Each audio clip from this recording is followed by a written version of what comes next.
YouTube, it's Erin, and I am the Handbag Housewife, and I'm back again with another video.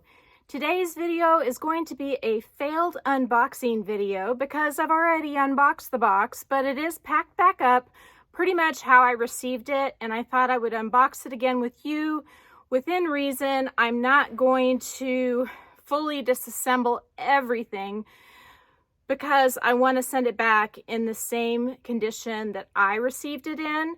And so without further ado, let's get into the box. I received this package directly from Matches Fashion by way of Jessa Luxe or Jessa Closet on Instagram. She's also on Facebook under Jessa Closet, I believe.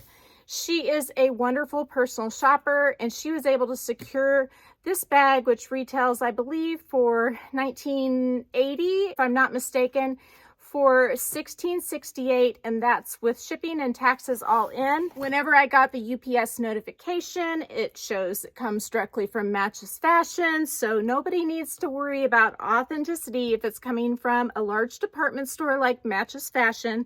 Look how beautiful their boxes are. I even get the gift receipt, but I am going to send this back, and so I'm going to put that back in the box with the item. And here it is. So this is a Gucci bag, and I was very excited about it, and I do think that it might work for a whole lot of you out there. So I wanted to show it to you before it went away. There are not very many reviews on this bag on YouTube, particularly in this color. I believe her name is Tamara Kalanick. I'm probably pronouncing that wrong, but she got gifted a green one of these from Gucci. And then there have been a few others who have showed this bag as well, but really just on shorts. So this is the Gucci Aphrodite in the small size, and she comes with a fabulous golden chain, and she also comes with a three-piece strap system, kind of like the Louis Vuitton Speedy Bandolier. And it makes it so where you can wear it as a short shoulder bag like this. And I have it currently set on the shortest setting. There are 3 or 4 holes, so you can certainly make it longer. I don't think I would make it the very longest because the tail situation would be so tiny. I don't think it would look right. And then this part of the strap, and again, I'm not going to unwrap this, but it allows you to wear the bag crossbody, and there was multiple adjustments you could work with. What I found though is that on the strap, on these 2 holes right here, just using the strap one time and connecting it one time distorted those holes just a little bit. And there's glazing on the inside of the holes, and just attaching and disconnecting the shorter version of this strap in 2 different settings, probably twice, basically made cracks on the glazing on the inside of the holes. So I'm not really sure how functional that glazing is, and it's going to end up basically falling off, in my opinion, if it cracks when you just put it on and put it off. So my solution to that would have been to make those holes grommeted holes like Coach does, and I really do not like that design feature of this bag the most. The other thing is that the strap, while it's a nice width, it is pretty stiff. I mean, it's not going to curl and pedal around your bag when you set it down.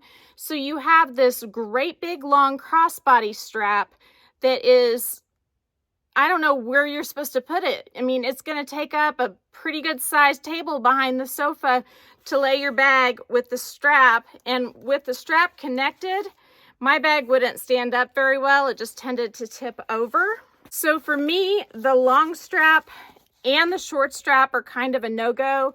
The short leather strap did not want to stay on my shoulder when I briefly tried it on.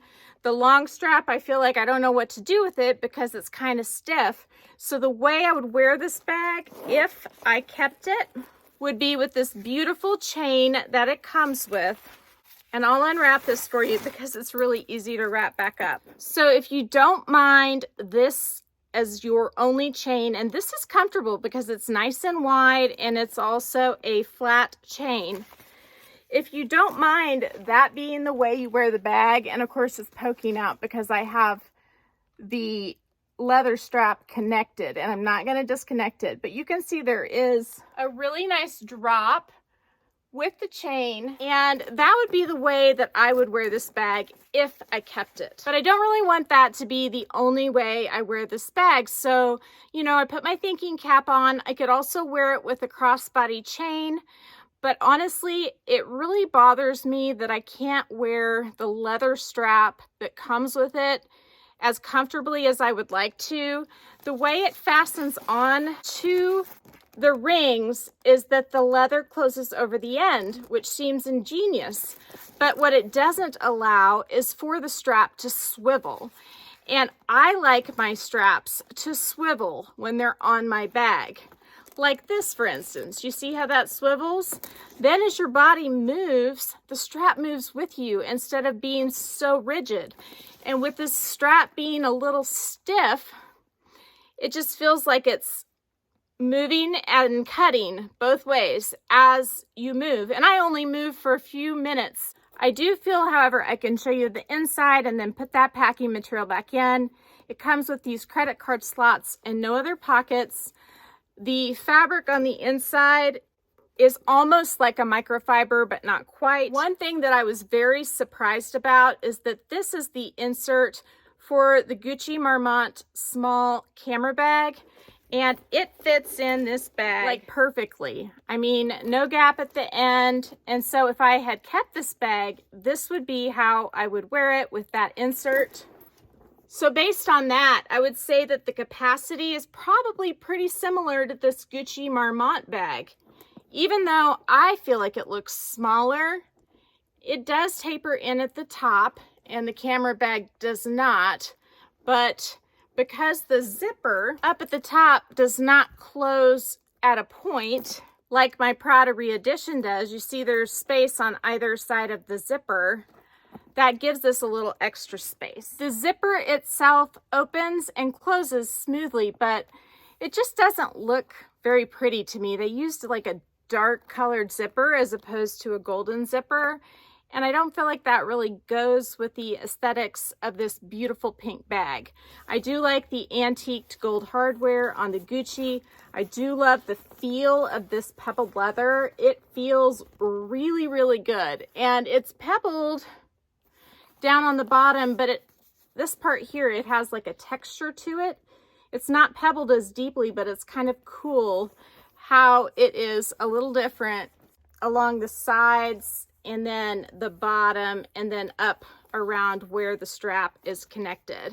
So I would say this holds slightly less than the Gucci Marmont camera bag, but probably a decent amount more than the Prada Re-edition. Not only is it at least an inch longer, the depth may be just a bit shy of the Prada bag, but it also is wider at the top. So I'm not, like I said, going to go into a full what's in my bag comparison because this is not my bag. This is my bag and I've showed you what fits in it. But I wanted to do a side-by-side. I prefer this one because the crossbody strap that comes with it, which is a web strap, does swivel.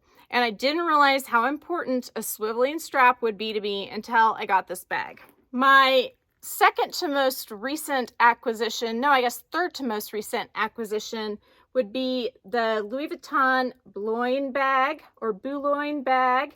And this bag, I feel like, is substantially larger than the Gucci. You can see the depth-wise, it looks deeper, and width-wise, it's very comparable.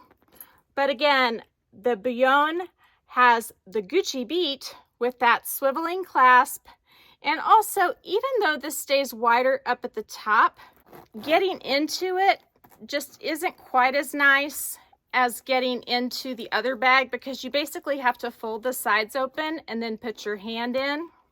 And the leather is soft there and will probably get softer, but to me, other than the double zipper here. Double zippers can be a bit of a pain because it's 2 steps rather than 1. That is just a much wider opening because the zipper can go all the way from end to end. And this one is kind of blocked by these parts here and doesn't continue all the way to the end because those tabs are there. So I think that is kind of my nutshell review. I probably would keep this bag. I lost the long part somewhere. I'm gonna have to stick it back in. I would probably keep this bag had I not felt like the holes on the strap are going to wear and tear super quickly based on me just putting them through a couple times.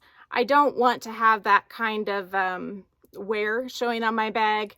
Whenever I don't wear my bags much, if I can tell that something is wearing after poking a hole through 1 or 2 times, that's not a good sign for me.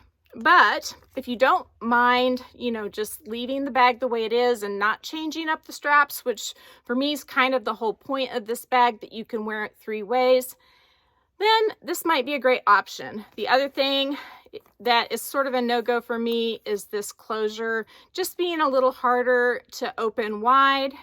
And then the third and final thing is how the straps for the leather bits clip on being not comfortable because they don't swivel.